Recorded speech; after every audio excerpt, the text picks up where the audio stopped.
Todas as atividades econômicas que existem dependem de modo direto ou indireto dos recursos naturais. Nem que seja, moçada, de modo indireto.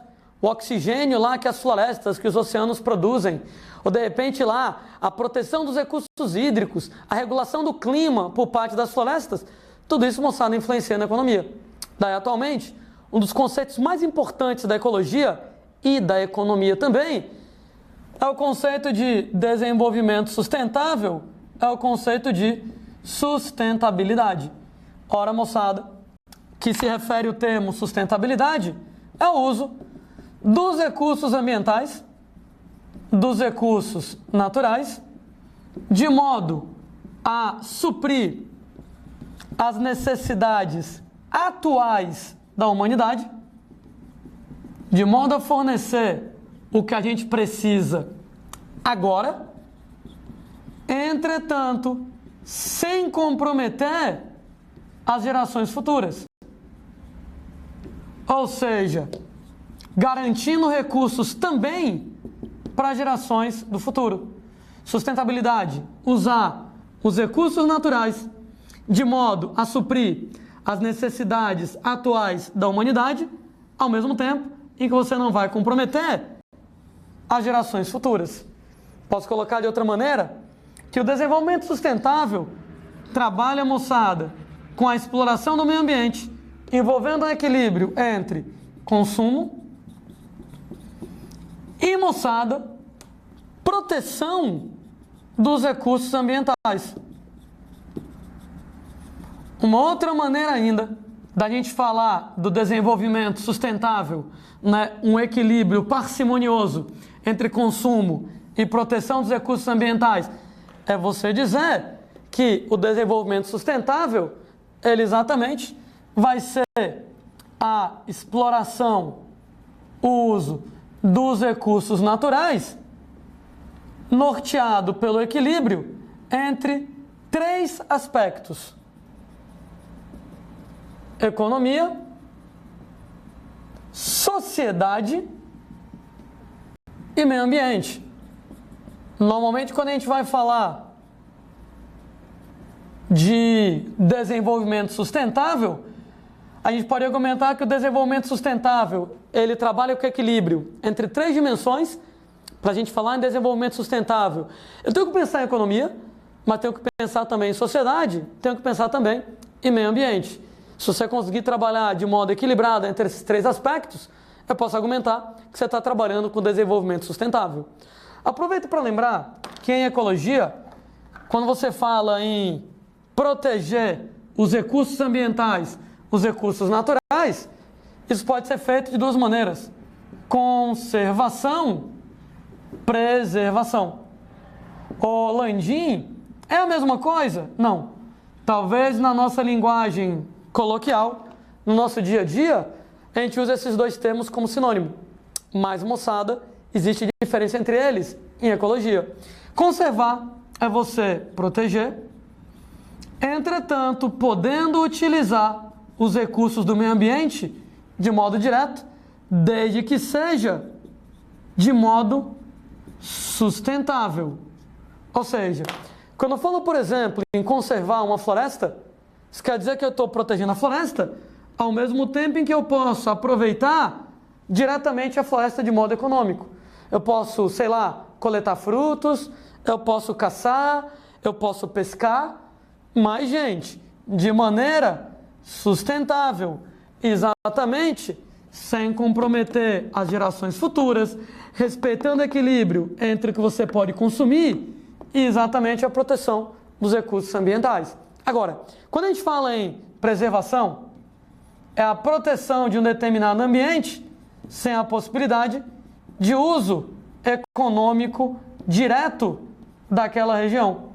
Ou seja, quando eu falo que eu estou conservando uma floresta, eu protejo, mas eu posso utilizar, claro, com parcimônia, né, sem você exagerar, de modo sustentável, extrativismo, caça, pesca. Agora, quando eu estou preservando uma floresta, quer dizer que eu não posso usar de jeito nenhum. Eu não posso coletar frutos, eu não posso caçar, eu não posso pescar. O máximo que eu posso utilizar quando eu estou preservando uma floresta é utilizar ela de modo indireto. De modo indireto, eu vou me aproveitar dos serviços oferecidos pela floresta, liberação de oxigênio e regulação do clima e proteção dos recursos hídricos, e aí vai. Aliás, né, tanto lá quando eu conservo quanto eu preservo, eu posso utilizar de modo indireto os serviços lá do ecossistema natural, de modo indireto. Agora, de modo direto, eu só posso utilizar quando eu estiver trabalhando com conservação. Preservação, eu não posso fazer nenhum uso econômico direto dos recursos ambientais daquela área. Quando a gente fala, por exemplo, em unidades de conservação, é um nome, gente, elegante para as reservas ecológicas no Brasil. São, gente, exatamente, áreas legalmente protegidas no Brasil, ou seja, protegidas por força de lei, sendo que essas unidades de conservação, entre aspas, reservas ecológicas, reservas ambientais, de modo geral, elas podem ser de duas maneiras. A gente fala em unidades de uso sustentável, e o nome já dá uma bela dica, né? Nas unidades de uso sustentável, você trabalha com conservação. Ou seja, nas unidades de uso sustentável, você protege, conservando, podendo utilizar diretamente os recursos do ambiente, desde que de modo sustentável. Por exemplo, uma reserva extrativista, ela pode ser exatamente colocada como uma unidade de uso sustentável. Ela é protegida, mas você pode extrair dentro de um certo limite. Você pode extrair uma determinada quantidade de palmito, você pode extrair uma determinada quantidade de açaí, você pode coletar uma determinada quantidade de caranguejos, beleza? Mas, moçada, de modo sustentável. Agora, quando a gente fala em uma unidade de proteção integral, o nome também dá uma bela dica do que se trata, a unidade de proteção integral, aí já é diferente, é para preservação. Nesse caso, as unidades de proteção integral, preservação, não permitem uso econômico direto de jeito nenhum. Você não pode extrair absolutamente nada de lá, apenas utilizar de modo indireto os recursos oferecidos para aquele ambiente. Existem, gente, reservas ecológicas delimitadas, legalmente protegidas com esse objetivo. Unidade de conservação do tipo de uso sustentável e unidade de proteção integral. Entretanto, gente, existem alguns tipos de ambiente que nem precisa você delimitar como unidade de conservação, que eles já são protegidos o tempo inteiro por força de lei. Existe um conjunto de leis brasileiras, que é o Código Florestal, né? Sendo, gente, que o novo Código Florestal brasileiro, que foi promulgado lá em 2012, deu uma discussão danada, né? Naturalmente, né, moçada?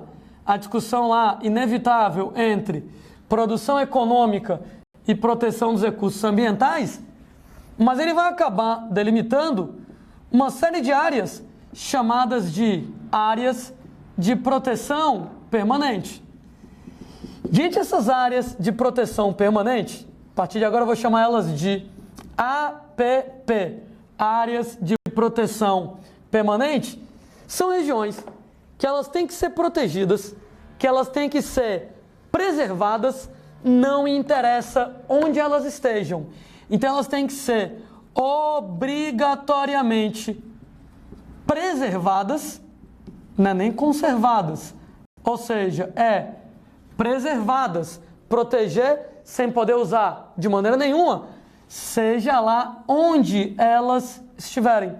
Quando a gente coloca exemplos lá de áreas de proteção permanente, a gente inclui mananciais, exatamente reservas de água, sejam elas superficiais, sejam elas subterrâneas, que podem, gente, ser utilizadas pela gente.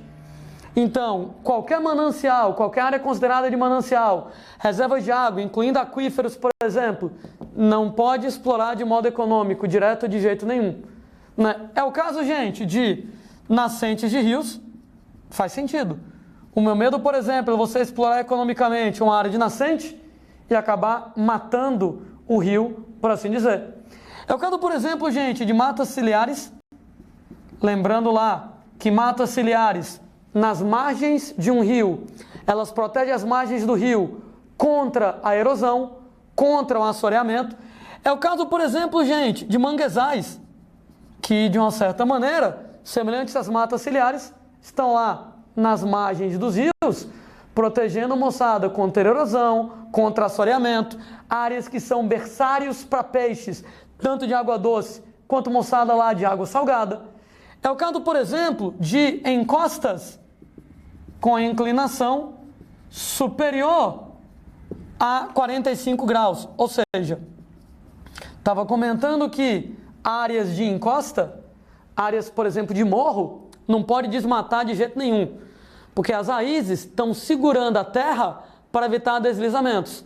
Se você pegou, por exemplo, uma encosta com uma inclinação muito grande, superior a 45 graus, e você remove a vegetação, você desmata, não tem mais raízes para poder segurar o solo, vai haver erosão, vai haver deslizamento de terra, vai acabar prejudicando alguém. Aquela história que eu estava comentando de construir uma casa, né, num morro com a inclinação muito acentuada, está se arriscando a deslizar a terra e acabar destruindo a casa, soterrando o pessoal da casa, perigosíssimo. Daí, são áreas de proteção permanente, né, obrigatoriamente preservadas, né, não me interessa em que lugar elas estejam. Mananciais, nascentes, matas ciliares, manguezais, que equivalem lá às margens dos rios, né? Então, nas margens dos rios, matas ciliares nas margens dos rios, manguezais nas margens dos rios, encostas muito inclinadas e daí por diante. Ah, Landim, mas o terreno é meu. Se o terreno é meu, eu não faço o que eu quiser?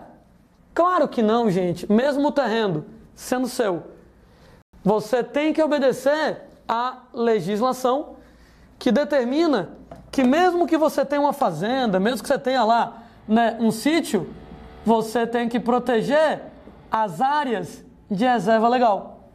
Reservas legais são áreas que têm que ser obrigatoriamente protegidas, mesmo dentro de terrenos particulares, mesmo em terrenos privados,